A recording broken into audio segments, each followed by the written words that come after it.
गिरफ्तार करा। राक्षसी राजर्षि देवी का फांसी दा। ये बतावा कि हम अंदर जाए कि वो बाहर ही है? ऑफिसर, आप राजेश्वरी देवी को अरेस्ट नहीं कर सकते। मेरे पास उनके जमानत के कागज हैं। आप कौन? मैं सीनियर एडवोकेट हाई कोर्ट ठाकुर रुद्र प्रताप सिंह।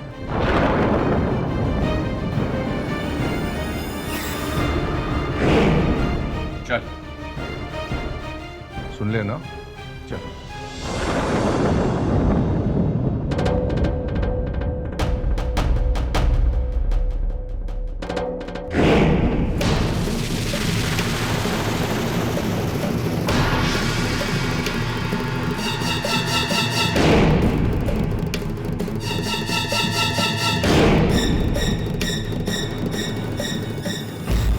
चाची, आपकी पता है अम्मा को गिरफ्तार करने के लिए पुलिस आई रहे।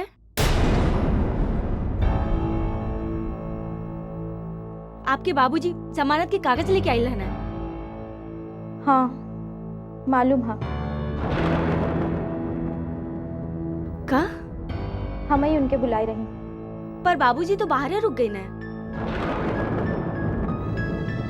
अब तो उनका रिश्ता बाहर खड़ा रहे के हो गई।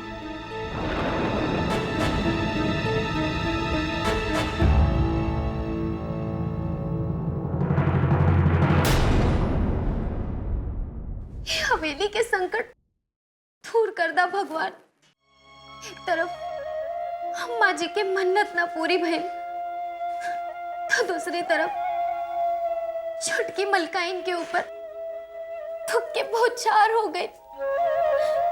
जन्मली बिटिया दुर्गा के ऊपर काल के साया पड़ गई।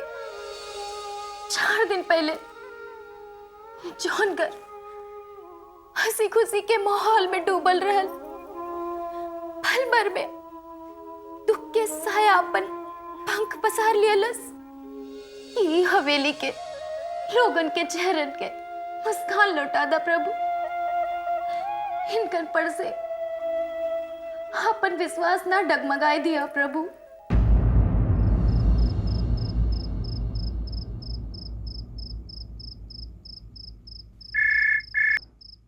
हेलो। हेलो।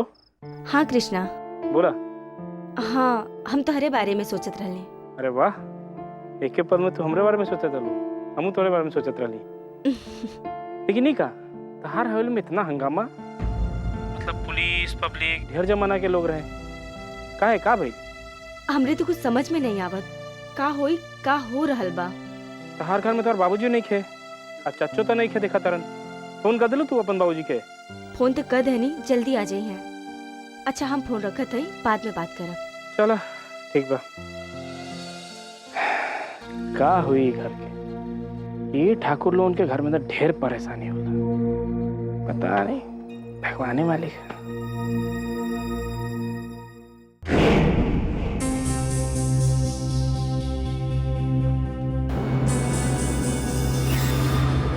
प्रताप, का बात बा?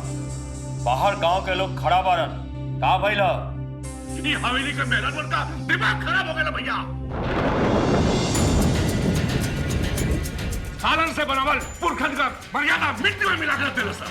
चारों तरफ थू थू होता, बाहर मुंह दिखाने के लायक ना रगल पानी। अरे कोनो कलंक तो ना लग गई? अरे ऐसे बड़ा कलंक का हुई कि हवेली में यशोदा के कहे पर पुलिस अम्मा के धरे चले आई।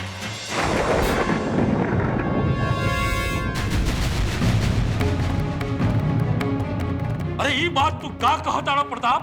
हाँ भैया, कितना प्यार दे ली, यशोदा के अपन बेटी बना के रख ली। ओके हवा का झोंका छू न सके तो हवेली में चारों तरफ हवेली की घेरवा दे ली। और उसका नतीजा क्या मिलल? क्या मिलल? यशोदा खातिर हमारी इज्जत मिट्टी में मिल गई।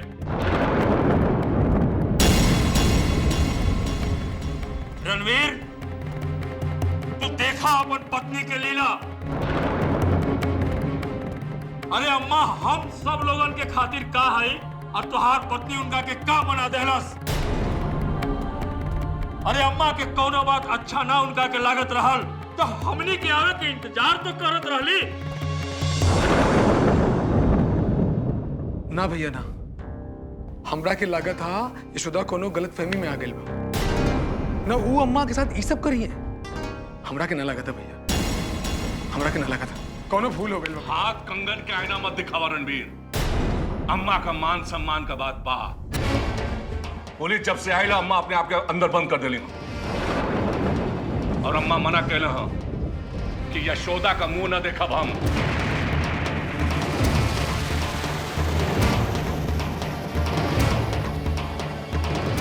अरे घर में इतना बड़ बात हो गई, हमरा के पता तक ना चलल कि हम घर के सदस्य ना हैं। जौन बात बात पे हमरा के यशोदा फोन करत रहली, इतना बड़ कदम उठावे से पहले यशोदा ही ना सोचलन कि ओकर अंजाम का होई। अरे 3-3 शेर के तरफ बेटा बानी अम्मा के, 3-3। अम्मा पर आँच आवे से पहले दुनिया उजाड़ के रख दे। भैया गुस्सा ना करी, गुस्सा ना करी भैया। अगर यशोदा ई भूल करल है तो ओके एके प्रायश्चित करे पड़ी, पश्चाताप करे के पड़ी भैया। ए रणबीर, ठाकुरन के शब्दकोश में पश्चाताप नाम का शब्द नहीं। बात अम्मा के मान सम्मान का है। हमार माई के सम्मान में केहू कोई शब्द बोली हो तो ओकर सजा हो, और ओकर सजा के देई ठाकुर प्रताप सिंह।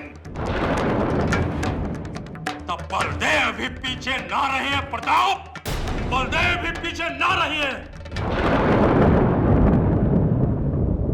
तो रणबीर कहाँ जाए? वो तो हमारो माँ है। माई के अपमान हुई तो हम कैसे बर्दाश्त कर सके? माँ के रिश्ता दुनिया में सबसे बड़ा होला प्रताप भैया।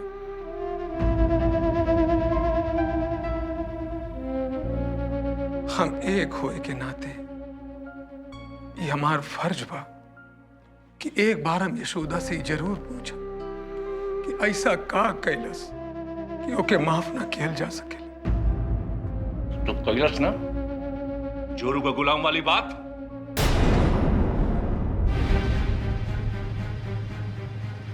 हो गई अपने औकात पे। हाँ देख रणवीर, भैया तो के लेके जो भी जिंदगी में फैसला केले हूं, हमनी के कब हूं टिक्का टिप्पणी ना करे, बुझले? और तू भीतर जाके यशोदा से कोनो पूछताछ न करियो, समझ जा। बलदेव भैया, तू जाके अम्मा के समझावा। अम्मा तो हर बात मनी हो। जब तक वो बाहर न ये हमार छाती दर्द से फटल जाता। हम हैं बंदूक गोली वाला आदमी। हमार अगर दिमाग घूम गई तो लाश मिट जाए चारों तरफ भैया। प्रताप, संभाला अपने आप के। हम आ गई ना, अम्मा भी बाहर आ जाई है, यशोदा पर भी निर्णय हो जाई।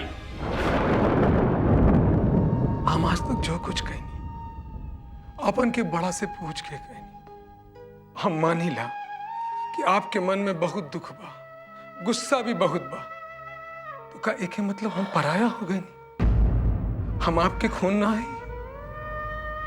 अगर यशोदा की वजह से आज इतनी शर्मिंदगी झेले के पड़त बा, अगर हमका ही पता हो तो हम उसे बियाह ना करें।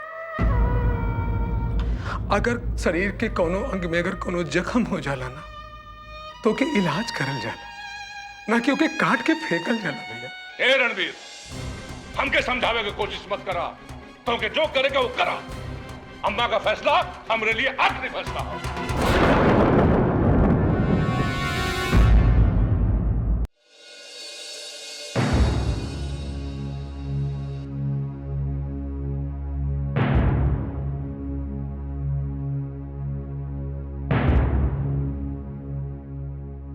आप कब आए गए? तो तू का सोच लू हम मर गई नहीं? अब तो कभी लौट के उबे नहीं करब, है ना? यशोदा, तू जो कहलू ना वो बहुत गलत कहलू। आज हवेली में तो के क्यों माफी ना दे सकल हा।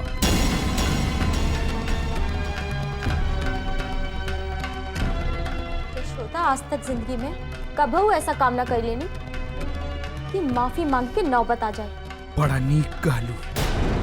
ठाकुर खानदान के ऊपर इतना बड़ा कलंक के टीका लगा के तू कहा ताड़ू कि तू आज तक कुछ न कैलू। अरे तुम्हारी करतूत पर तो के गोली मार दिया जाए तो कम्बा। तो देर काहे लगाता नहीं, मार दे गोली, खत्म कर दे ये कलंक के टीका लगाओ वाली यशोदा के। हवेली के कानून दुनिया से परे हाँ। हवेली में रहे वाले लोग इंसान नहीं, इंसान के रूप में यमराज हैं। बात बात पर गोली, बात बात पर लड़ाई, इंसानियत के कौनो मोल है ना। कौन गलती करनी, कौन कलंक करनी? अपन छोट सी बिटिया के बचा ले रही, यही गलती हो गई।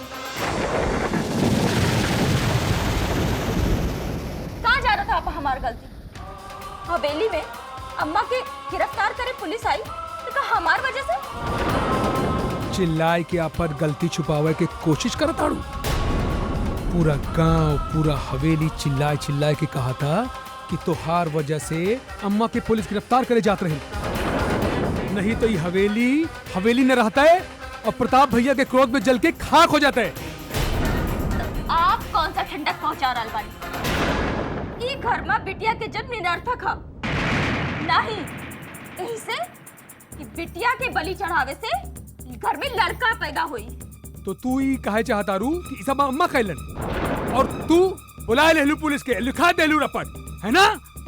हम कौनो पुलिस ना बुलाइली, कौनो रिपोर्ट ना लिखाइली। बाप है आप कि औलाद के मौत से ज्यादा अम्मा पर उठल उंगली के तकलीफ दे देले। अगर आप रहते तो अपन हाथ से अपन बिटिया के बलि दे देले। चुप!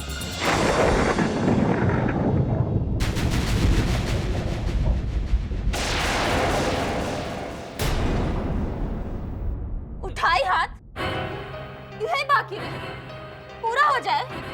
पति होई के धर्म निभाई। आप लोगन में तो पत्नी के बारे में कोई नई बात नहीं है। कहाँ पता हमार घर छोड़ जाए के बाद यह मनसा अधूरी रह जाए।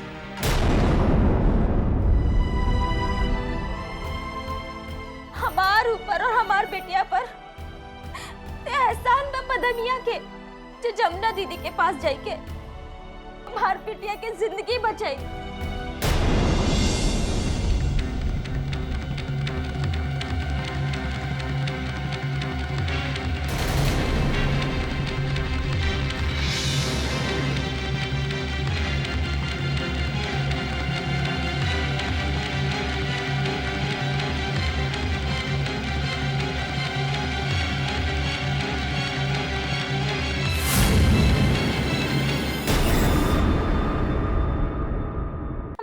गुमान में रह गईली। आपके ना रहन पर हमारे साथ जौन भइल हम सह गईली। अम्मा पर इतना बड़ा इल्जाम का है? अम्मा के ऊपर हम कौनो इल्जाम न लगाता नहीं। अम्मा को लेके हम कौनो बात ना कईली। बुच्चा भगत हमार दुर्गा के ऊपर जादू टोना करत रहा और बिटिया के बलि चढ़ात रहा। जमुना दीदी हमार बिटिया के रक्षा करी। हम अपन बिटिया का लेके आ गई नहीं। हमार निकले के बाद पुलिस आ गई नहीं। बस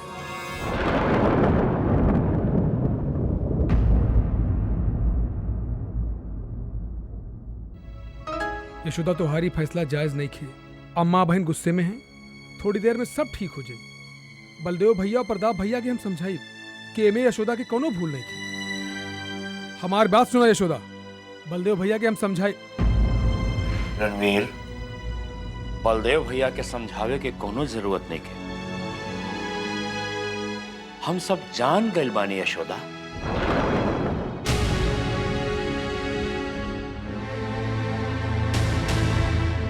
अरे तोहरे साथे जौन भी भइल वो अच्छा ना भइल। अम्मा जे कुछ भी कहली वो अच्छा ना कहली।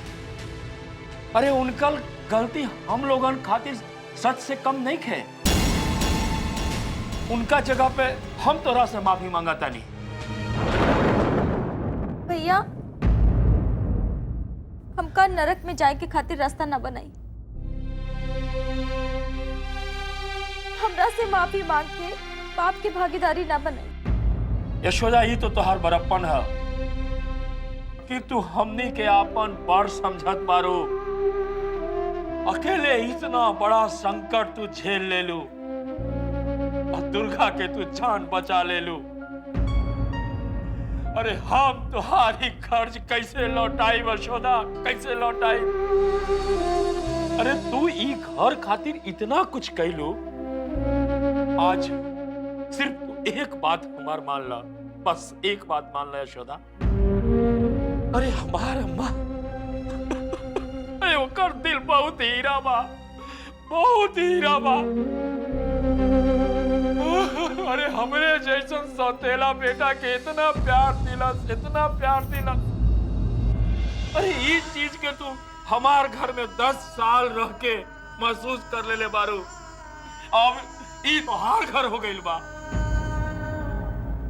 हम चाहत बानी यशोदा कि तू अपन गलती के अम्मा के सामने माफी मांग ला बेटी, माफी मांग ला।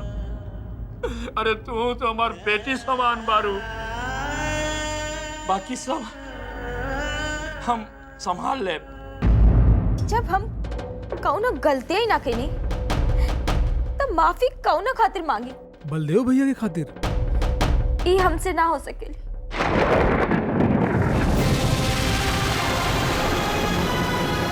यशोदा, तू ही घर के दहलीज ना, हमार भैया के मर्यादा लांगत हो।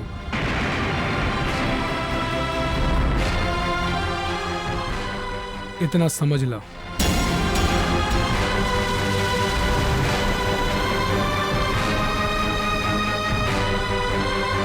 जय रणवीर, इस समय यशोदा तुम्हार पत्नी ना, हमार बहू ना, दुर्गा के माई भी है, दुर्गा के माई।